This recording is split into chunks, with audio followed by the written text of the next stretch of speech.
Hi everybody, it's Honest John, and it's time for another sports talk video. Yay! I don't get many views on these, but I just like making them. So first, congratulations to St. Louis in Texas on going to the World Series. It is nice to see two smaller market teams in there. TV ratings might be down a little bit, but it is good for the game to have that happen. I should mention the passing of Al Davis. When you look back at the history of pro football, Al Davis is all over it. He was colorful, controversial. You never knew what he was going to do. And he was everything from a coach to an owner. Just a giant in the history of pro football.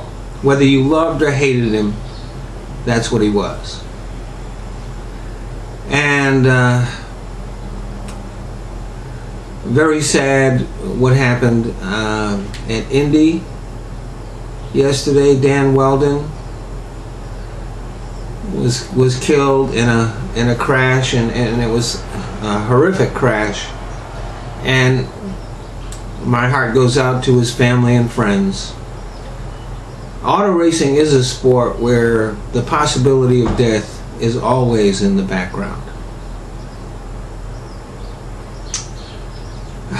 The NBA season remains in jeopardy. We know that it's definitely not going to start on time, as the dickhead owners and the dickhead players can't come to an agreement. As Shakespeare once said, a pox on both their houses. I feel badly for the people who don't make a lot of money, whose livelihood will be hurt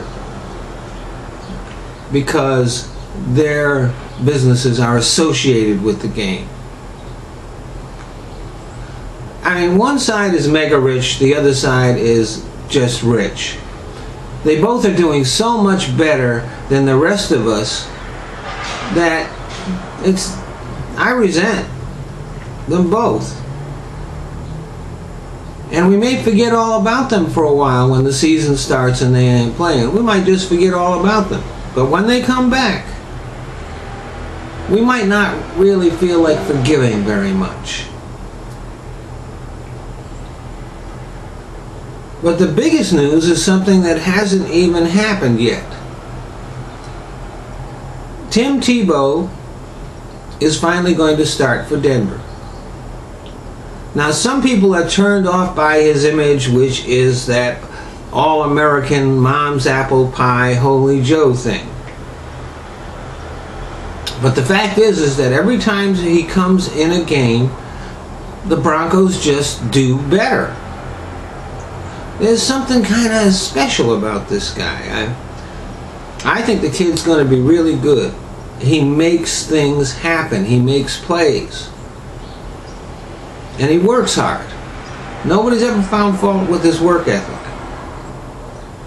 And I got to say, this situation has been handled extremely badly by John Fox and John Elway. And if Tebow does rise to the occasion, it might answer some questions about him. But it will raise some questions about Fox and Elway. Thanks for listening.